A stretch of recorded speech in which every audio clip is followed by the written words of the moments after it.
E aí, felas, tô de volta. E dessa vez, antes de começar o vídeo, eu queria fazer um anúncio pra vocês que eu tenho muito orgulho. Aparentemente, muitos de vocês comentaram, o chefão escutou. Então, orgulhosamente, eu anuncio minha nova parceria. E essa parceria não podia ser ninguém menos que a Personal Suplementos. Aí eu enfatizo pra vocês o motivo disso. De todos, o senhor Personal foi o que não tentou comprar minhas palavras, me censurar, nem me exigir propaganda. Então, felas, qualquer coisa que eu recomendar aqui, pode ter certeza que é de verdade. Como eu já falei sobre suplementos em outros vídeos, se você já conhece minha opinião e minhas recomendações, não vão fugir muito disso. Enfim, bora pro assunto do vídeo. Vai ser uma nova série com alguns ditos importantes sobre TPC. E o primeiro sobre inibidores de aromatase. Vamos nessa.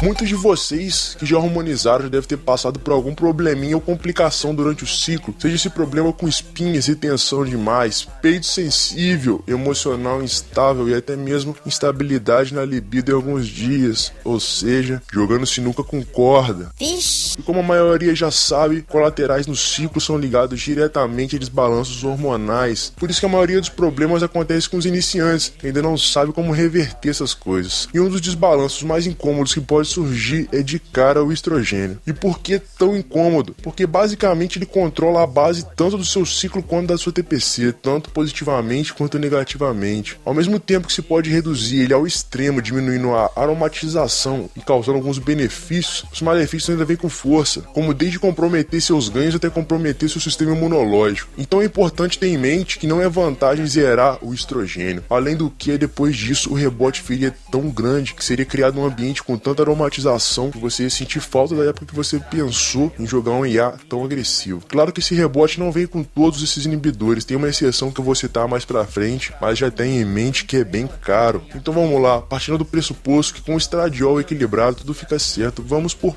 partes. Começando por disparado o mais conhecido dos inibidores, o anastrozol, ou conhecido pelo nome comercial Arimidex. A inibição do estradiol com o anastro gira em torno de 50 a 60% e obviamente essa inibição é uma exponencial, que funciona mais ou menos como a meia-vida dos AES, ou seja, se você reduz 50% do estradiol na primeira dose, com o próximo você vai reduzir 50% do que sobrou na primeira redução. Com isso você consegue manter tanto níveis baixos de estradiol quanto simplesmente manter equilibrado, por ter uma baixa taxa de redução desse hormônio. Por esse e outros fatores, o anastro é o mais recomendado para cruise. Mano, mas eu não tô palmola não, mano, eu quero ficar grande, mano, eu quero explodir, posso tomar isso aí agora? Nesse detalhe eu entro mais pra frente. Então no fim das contas fica o seguinte: anastrozol, doses efetivas em blast giram em torno de 0,5 mg todo santo dia ou dia sim dia não. Já em cruise e TRH, a dosagem varia em torno de 1/4 de miligrama dia sim dia não ou 1 mg por semana. Outro IA muito conhecido e muito usado de maneira precipitada por aí é o letrozol, de nome comercial Femara. O que acontece com a maioria dos felas que estão em TPC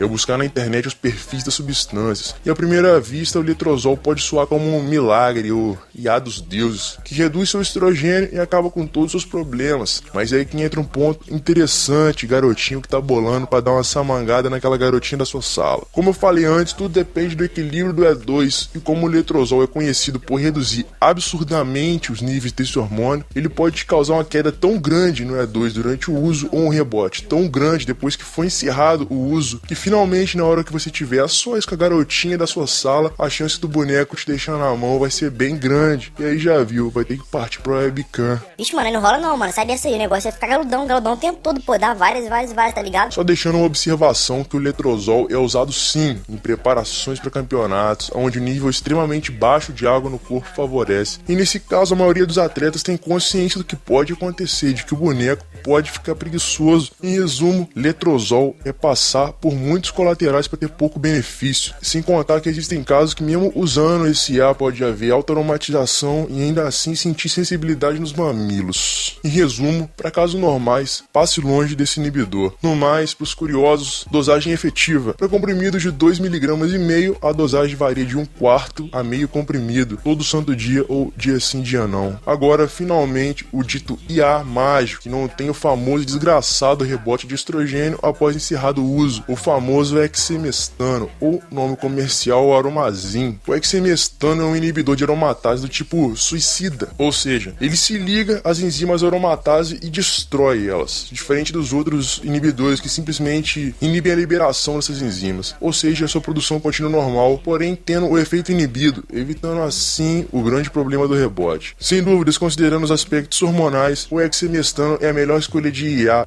e por ser um inibidor esteroidal, existe a vantagem de ser benéfico para seu perfil lipídico, colesterol e triglicerídeos, como os outros IAs, abaixar os níveis de SHBG, aumentando assim a proporção de testosterona livre no organismo, o que, como os mais aprofundados sabem, é fortemente benéfico para os ganhos. O XMestano é usado tanto em Blast quanto em TPC, tendo a mesma propriedade conhecida do Anastro, de, no segundo caso, estimular tanto a testosterona total quanto a testosterona livre. Muitas vantagens, mas isso tudo tem um custo, e bem salgado por sinal, e dessa vez nem tanto no eixo hormonal, mas no bolso. Isso considerando um pouco as dosagens, manter um foco nas versões disponíveis nas farmácias. Uma caixa de Aromazin pode gerar em torno de 5 vezes mais caro do que o Anastrozol, ou até 8 vezes mais caro, pelo que já encontrei por aí. Isso é pelo fato de não ser encontrado genérico e ser mais difícil de se achar no mercado. E para finalizar, dosagens efetivas em casos comuns de prevenções, de 12,5 mg todo santo dia sim dia não, ou a cada 4 dias, até dosagens como 25 mg todo santo dia ou dia sim dia não. Já inclui o TRH 6 mg e 1/4 todo santo dia ou 12,5 mg 2 ou 3 vezes por semana. Uma observação importante é uma estratégia que muitos fazem com o XMestano. Por ele ser extremamente caro, normalmente as pessoas dividem com alguns amigos. Isso é pelo fato de que são necessárias dosagens muito baixas para alcançar o efeito esperado. E a conclusão disso tudo é a seguinte: não são todos os casos nem todas as drogas que criam um ambiente que se tem a necessidade de colocar IAs. Tenha em mente que o uso desnecessário pode te causar muito mais desvantagens do que vantagens. Lembre-se sempre do equilíbrio de estradiol e do ânimo do boneco. Caso eu não consiga fazer algum de vocês tomar jeito e esquecer esses recursos quando não se tem necessidade, o fato do brincalhão poder te deixar na mão com a garotinha da sua sala já vai fazer esse papel por mim. Para finalizar, resumido, letrozol. De longe o pior de todos, considerado somente em caso de preparação. Anastrozol, o maior custo-benefício dos três, sendo facilmente encontrado, tem um preço relativamente bom, muito efetivo e cria um ambiente ideal de estradiol com muita facilidade. Por último,